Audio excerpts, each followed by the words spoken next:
Hi everybody, it's Friday 22nd of August and Jane's just disappearing off in the car because we're running out of food. Meanwhile, we're making progress on the solar installation. Yesterday we fitted our next prototype arms to the first of these side solars. We're not entirely, well, we're not convinced that splitting the timber at the top there to connect it into the eye is going to be strong enough. There's just not enough clearance to allow enough timber around the hole. So we're going to, after that prototype, which works beautifully in terms of holding it level, we're switching to metal arms. The other day to do some nasty boat yoga, but all these panels are now bolted down. Crawling under there to get all those bolts in was not fun, and I've put these little feet under the handrail so that this won't blow off when we get a wind from the south, which we do have today, but it's not very strong. All these are now ready to connect, and so are the four on the sides. We've got dangling, you should be able to see there, the correct fuses on each of these panels. The panels are all fused. We know where we're going to put the wires through the deck. So these two are going to be connected to one MPPT, and the hole will go through the deck just after that stanchion post. So we've got 4 wires, which means 2 of these cable gland entry things. 2 of these just after that stanchion for these 2 solar panels. 2 right aft, again about where that stanchion is, for what will eventually be 4 of these large panels sticking out the back of the boat. So they'll come down into the boat by that stanchion, which is near the foot of our bed, but just to the side of it, so I won't kick it when I'm in bed. And that's going to be this at MPPT. The 2 over that side will go through into the aft ensuite heads and connect to an MPPT there. Then we'll have an MPPT for these 4 panels and another one for these 2 panels. The position of those is going to depend on how we put something out the back of the wheelhouse. We do want to have a way of extending the wheelhouse towards the mizzen, particularly when we're at anchor. If you put a cover directly down from the back edge here to there, you can't sit here because of the slope. So we want to have it going out more horizontally, and those panels will probably sit on top of there. All of that means we're grouping the panels basically to try to avoid losing power due to shading and to get the voltages sorted. That means the 2 175s on the port side will go to one Renogy MPPT. They go in as 12 volt, come out as 48. Same with the 2 on the port starboard side, but the reason for keeping them separate is that there's a good chance that one or other will be shaded, but highly unlikely both will be. So putting them through into separate MPPTs minimises the losses. The Renogy can cope with a maximum of 600 watts. Together they are 700. So that's another reason why 2 MPPTs. The ones at the back going into this much larger Victron charge controller, so this takes 48 volts in, 2 serial and 2 parallel, connecting up the 4 panels at the back. 2 inputs, 2 positive, 2 negative, so 1 string of 2 into there, 1 string of 2 into there, 48 volts in, 48 volts out. So for each of these MPPTs we're building a self-contained panel to fit to the wall. This is the isolator switch. So we have a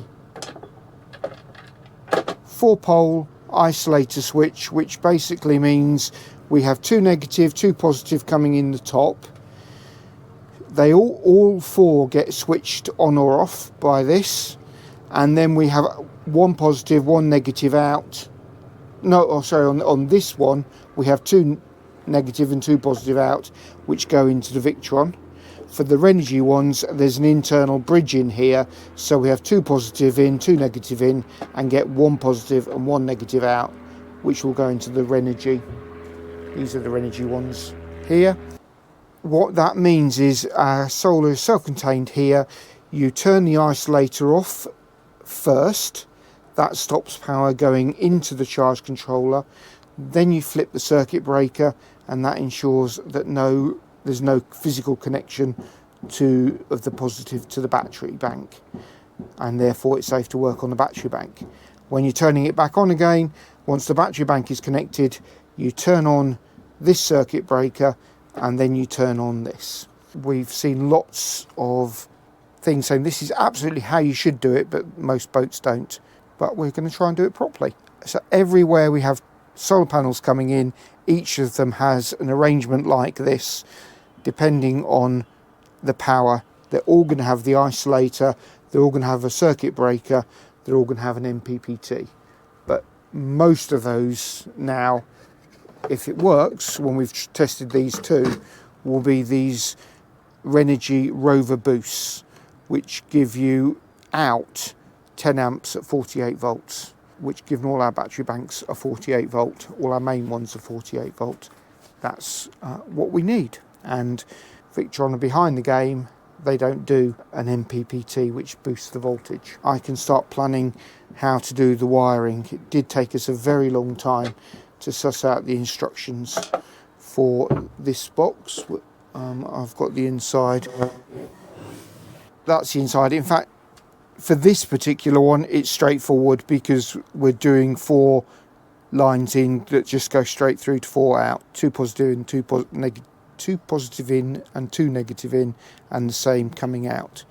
When you are doing something else, you have to use these bridging bits to join things together, and these very detailed instructions with cryptic diagrams, which are not entirely correct in actual fact. They show 2 bridges when they're only 4 bridges when they only supply 2. Start wiring up this panel, which is, there's so many mixtures of cable types and thicknesses and connector types, so this is going to be going into those. I'm going to crimp on ferrules to make a good connection in those screw-on terminals.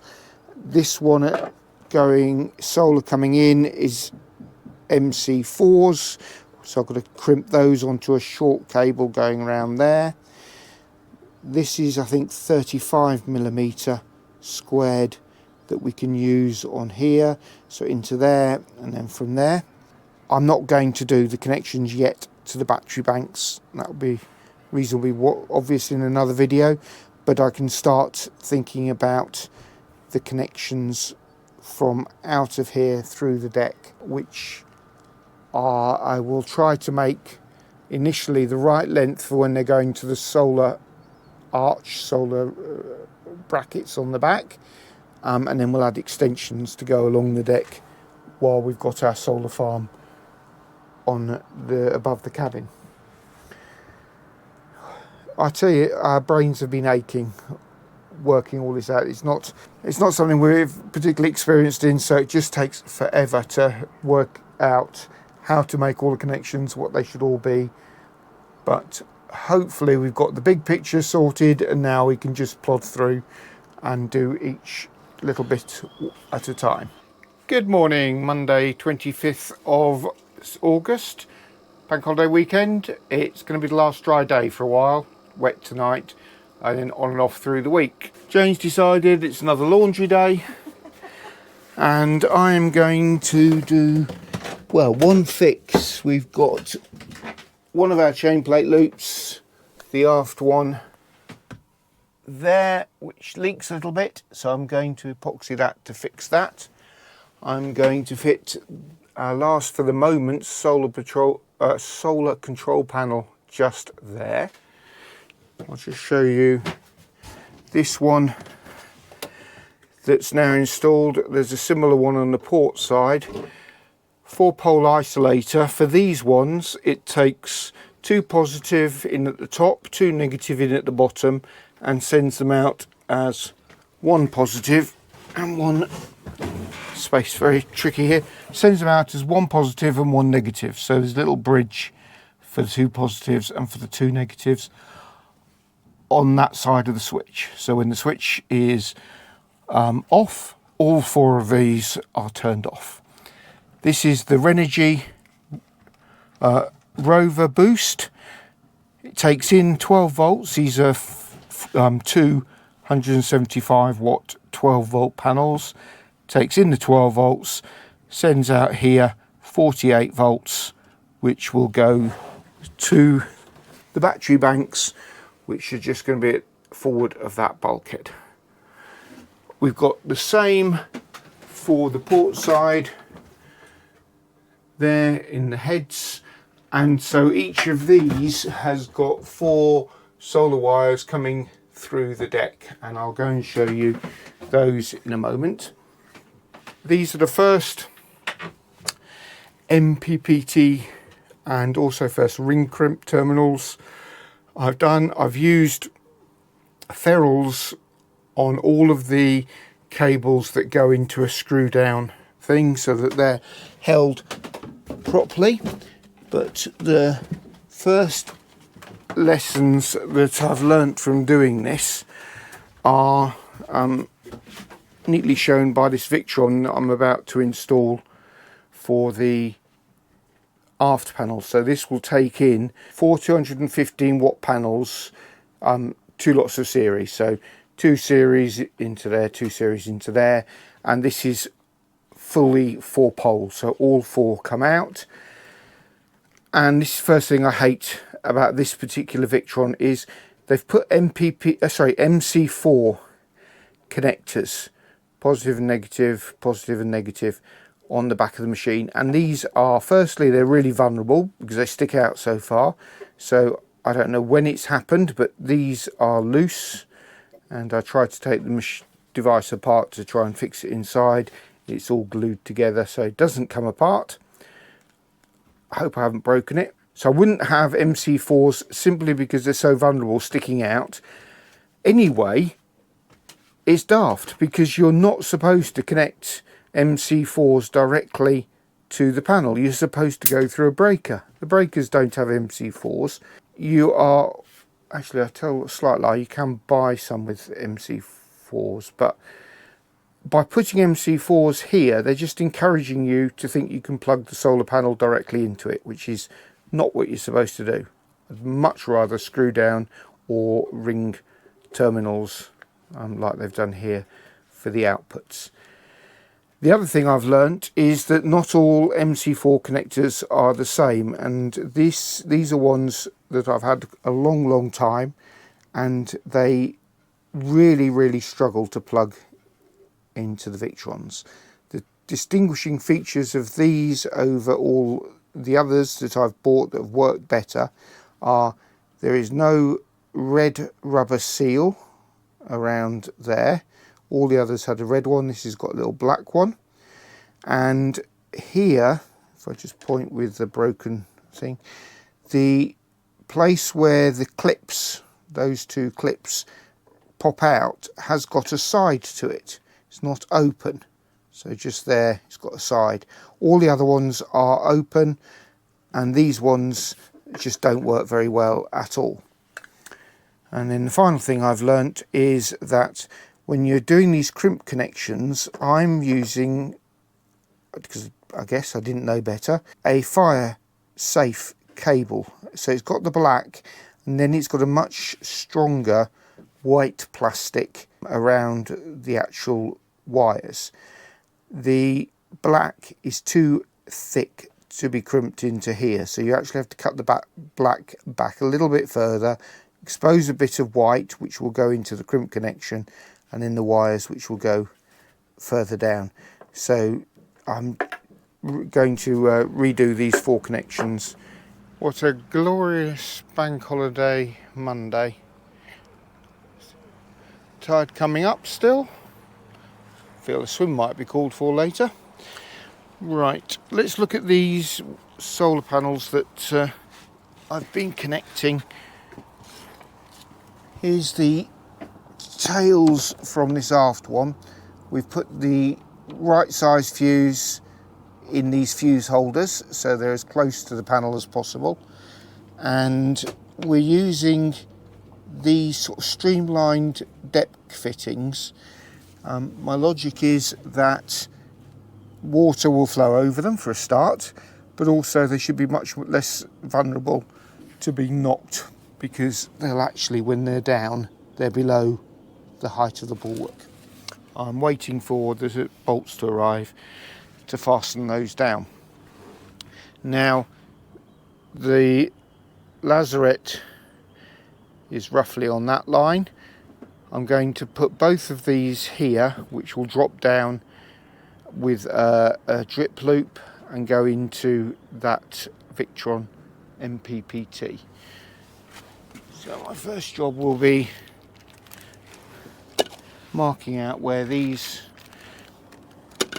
two are going to go. That's remembering we're going to have 2 solar panels plus 1 each side, and they'll all slide and stack. We'll do something on that as we make progress. It is very frustrating that we went to all this trouble to have stanchions that have no bolt holes, no track, taking out all the bolts that go through the deck to try and be more watertight, and now we're putting in so many holes.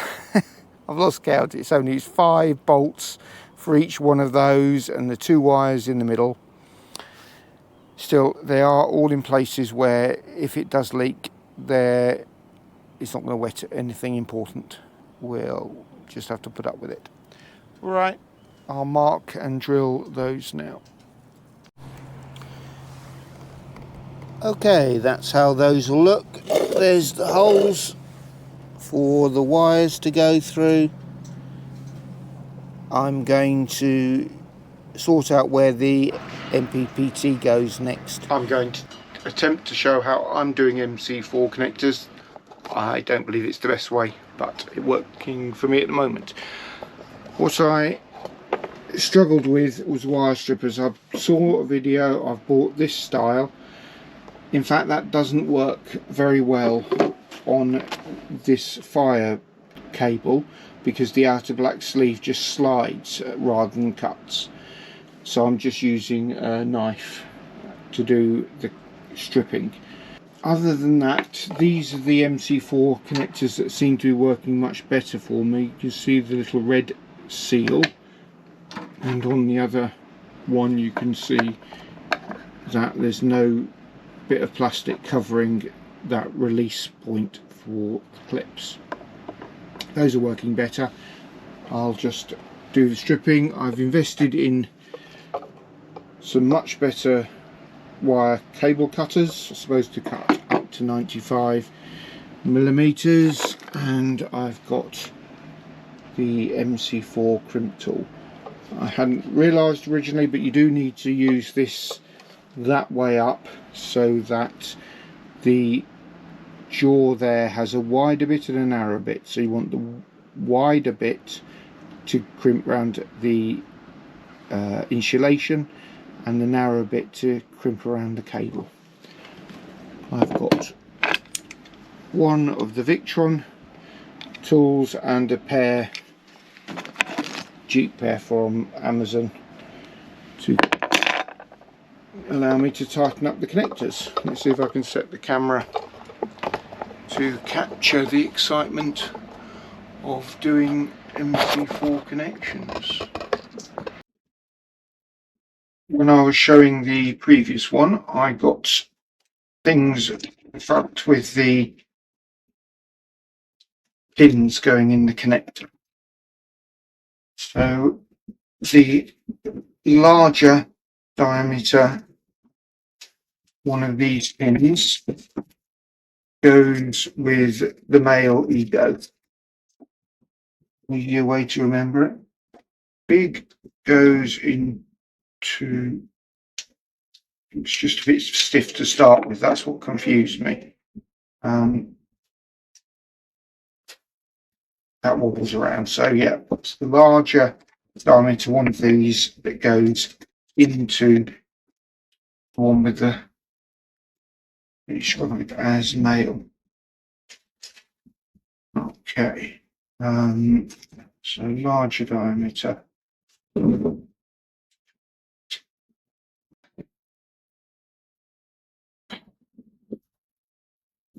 we go. That's off. Now just enough of the white left.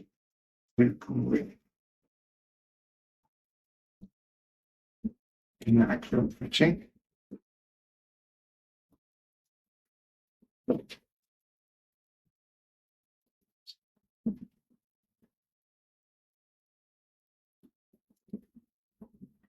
So just simulating.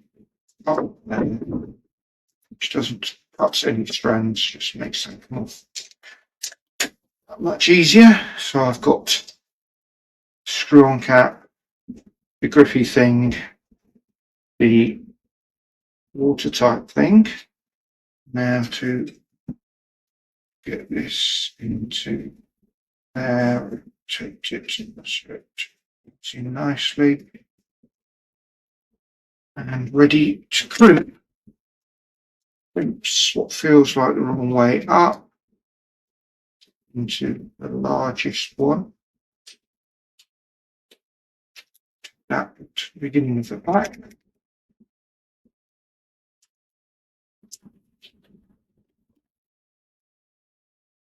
So one of the best yet.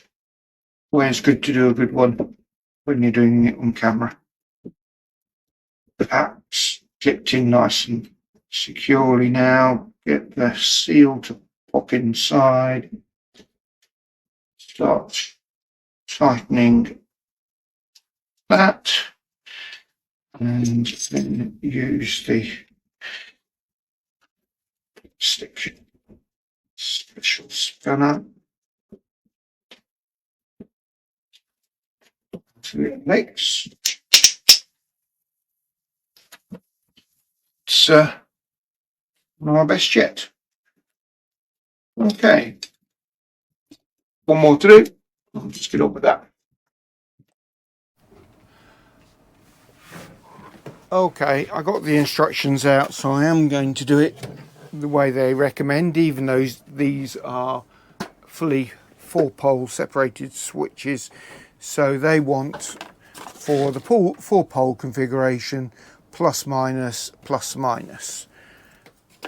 This is the top one, that's going into the plus, that's going into the negative.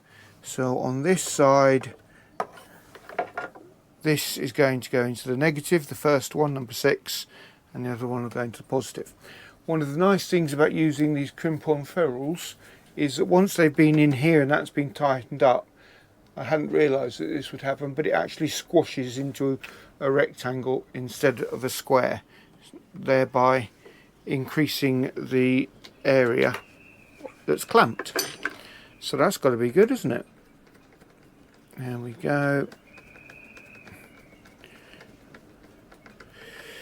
That's nice. Where did they? Oh, there it is. So that's positive, that's going to the first one. Yeah.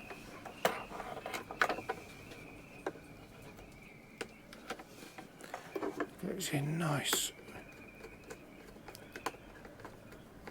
I'm definitely very sold on using these ferrules.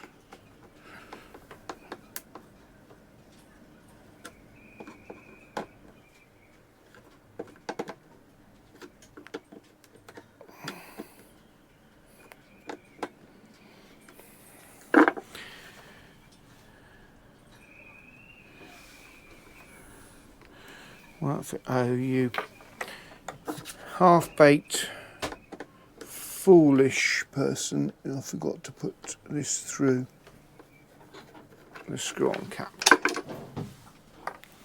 Ferrule will go through, the MC4 connection will not. That's again where using the ferrules, I think, works brilliantly for me, because every time you make a mistake you can just put the ferrule in again and you're not ending up with the worst connection because the wire's afraid of it. Put the watertight glands on.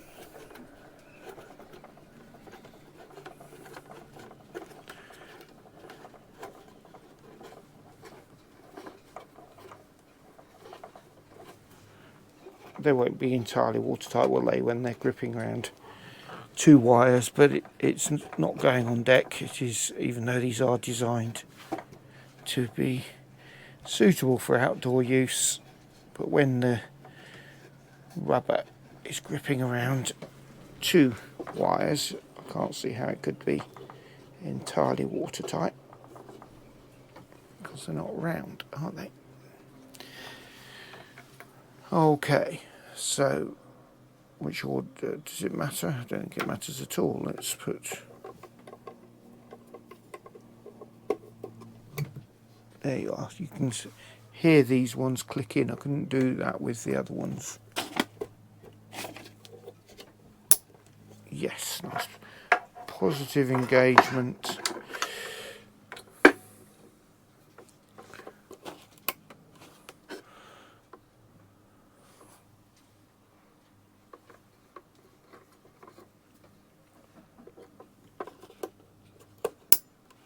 Yeah, all right, that's ready to fit in place.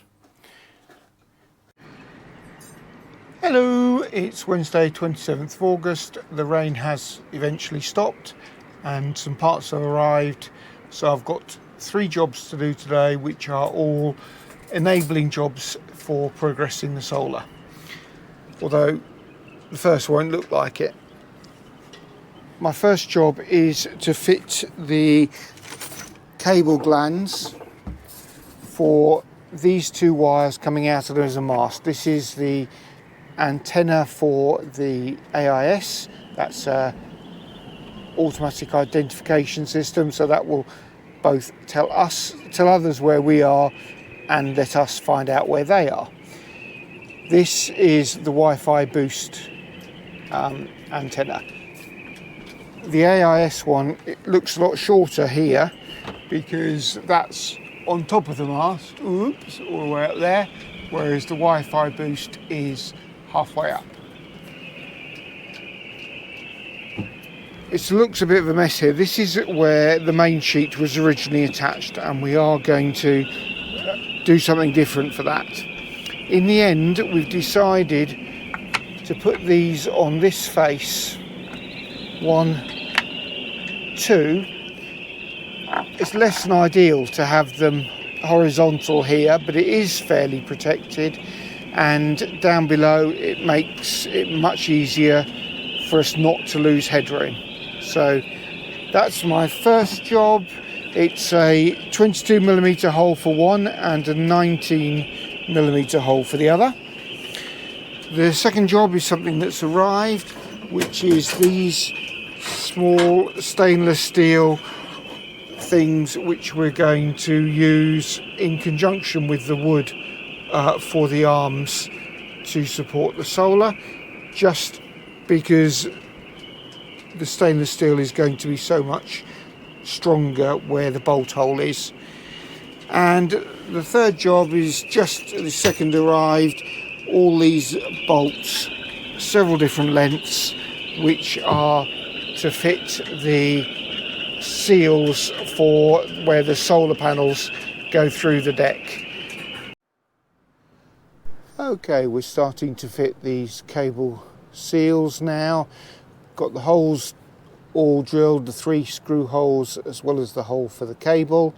Got the first foam stuck on, chosen the size of the bung for the cable, and so now it's a matter of screwing on this faceplate, and then the other part's already on the cable, the dome, that bolts onto there, I think.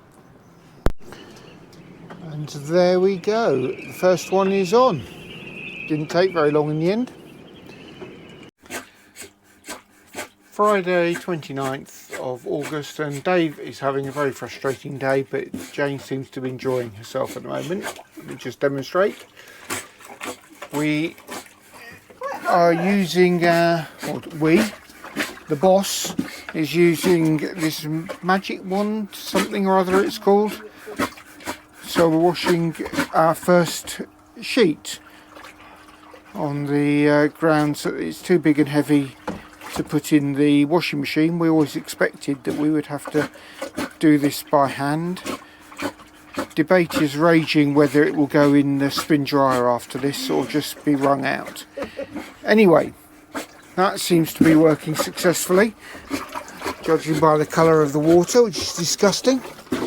Right, I've been having horrible problems with these solar panel glands. This is the first one I've tried to bolt to the deck. We decided, with the danger of kicking it, knocking it with something, that screws were a bit dodgy because they're only going into fiberglass mostly. Wouldn't be that strong. My problem basically is that the position is very restricted by a bulkhead here and by that shroud there. We don't want to come on this side, we don't want to come forward of that bulkhead because that will interfere with shelving and so on, and the cables come out in the wrong place for where we're going to put the MPPT. What's happened is I put the holes in the deck where they were correct for the shrouds, and 4 of the bolts are fine. I can go through to the underside. In the mizzen we've got these very large plywood backing plates. It was a bit of an experiment judged on what we'd seen somebody else do. So those 4 go through the deck, through the timber backing plates, get nuts on, no problem. This one is going directly into the middle of the plywood bulkhead, and 70mm screw isn't gripping at all. Well, I don't really want to have a screw just going into the top of a plywood bulkhead. It's a recipe for rot. I can't move the shroud, so what I'm going to do is drill all these holes out now to 10mm, putting 5mm bolts through, drill them all out to 10mm, fill the holes with thickened epoxy, and then drill a 5mm hole later through the thickened epoxy. And that way there will be no danger of water getting into either the plywood bulkhead or the plywood backing plate. This one will still have to be a screw, but it'll be a screw into thickened epoxy rather than into wood, so there's no way for water to get into the wood. It means I've got to get the sticky mess of butyl off that I was using to seal it, but I guess very glad that I hadn't used an adhesive, because then I'd have had to break that off. I'm going to, at the same time, as I should have done really originally, is over drill the holes for the actual solar cables and fill those with thickened epoxy, so it's all clean and everything properly protected by epoxy when I finish a job. So I've got to do the job properly, and there are 6 of these shrouds that I've got to do this for. We've got what will be our final system here for the solar legs with stainless steel and a thinner batten. Again, I'm waiting for a delivery this time of bolts to be able to make all of those, some drills as well, because drilling stainless steel is a beast and I want to do it on the drill press. So that's also pending at the moment, and hence with wires that I need for the solar and for the house 12 volt pending, And these pending, I'm a bit frustrated today. Voiceover for this next bit because we had microphone problems and the quality was just too bad to play for you. We were down below on the first dry day. We were trying to finish these metal legs. By this point I had used the pillar drill and a brand new drill bit to put 11mm holes in the end, and this is showing how they will fit. We've got these fender eyes which we're going to screw into the top of the bulwark. The bulwark is an escalator handrail wrapped around an aluminium bar, so we can drill through and put a screw in which holds that at the bottom, and when we bolt it or pin it, it's articulated.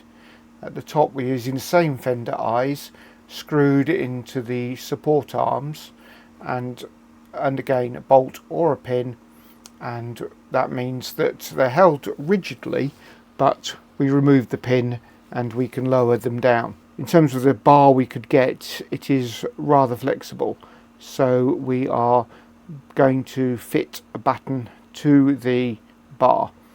We've changed our minds about that batten a few times, and we're now, you'll see it's going to be not full length. Next thing I'm doing here is, having got all the 8 arms the same length and holes in the same places, I'm using the grinder to cut off the ends and make them slightly pointed, and then use the flapper disc to be able to round them so that they're nice and safe to touch. And it was rather a production to be able to do that. Once I'd done all that rounding, then it was a matter of drilling 4 holes in each one so that I can bolt the timber on. We're using 4mm bolts for that. So it was just a matter of finding dry days to be able to get the tools out below, work there. Hi, it's now Tuesday 23rd of September, so this job's been going on for a very, very long time, partly because of the weather, partly because of the battery panic issues, and we've been doing the wiring of the battery banks. Let me just show you quickly how we've got to with our solar panel legs. I actually got them finished and fitted yesterday. We've got 2 solar panels on that side standing on legs, 2 solar panels that side standing on legs.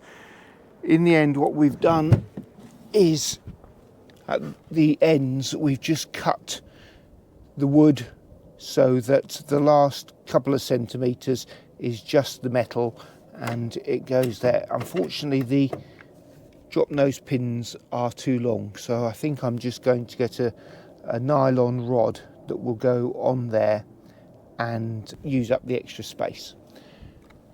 On the port side, I've put the bolts at the top and the pins at the bottom, and I think that's what I will swap the starboard side to, because then when you want to lower the panels, it's very easy to reach the pins, take those out, lower the panel down, and then you can reach the bolts if you want to take the arms off, or you can just have them sticking out over the side deck. That's done. I've also done all the filling of the over drilled holes with epoxy. That's ready to be sanded, re-drilled, and then the glands bolted on top. So that's done, and I will just get out and show you the other big change that we've made, which was to the circuit breakers. We've realised that throughout, over quite a bit of the 48 volt system, we were not using components that were rated to the right voltage. Although it's a 48 volt system, you're typically seeing voltages over 50 volts going through it. So we've changed it from those little circuit breakers I was showing before and got a much better system. Let me just dig that out for you. Here it is, a waterproof enclosure, and we've got at the moment 5 switches in here. They're 2 poles, so one of the nice things about this is that each switch will switch off both the positive and the negative. So this is going near the battery bank, one for each set of solar panels. They come in, they get switched, and then they go to the positive and negative buzz bars. So one place where we can just switch off all our solar going into the battery banks. There's enough to add the one for the Levante panels when they arrive, but until they arrive I don't know what size to get for it. So they've got 20, 20, 20, 20 and 32. That's for the big panels and the Victron. These are all for the Renogy units. Somebody recommended that we looked at Genusun, who also do a booster MPPT, but theirs was much more expensive, and each one can only cope with one of our solar panels rather than two. So the Renogy looks like a better option for us. I've actually got two more of these enclosures. One is for all the DC to DC chargers for the booster to house 48, the house 48 to the house 12, house 48 to windlass. And for those I'm again using the two switch ones, but for each DC to DC charger there's an in and an out. So you turn it off, the battery supply to it, and then the supply from it to the other battery. So all one neat enclosure for that. And then the third enclosure is going to be for the DC to DC chargers between the house 48 volt bank and the motor 48 volt bank. I'm really pleased with this as a solution. It's much neater, they're good value in terms of price buying them. These are under £10 each.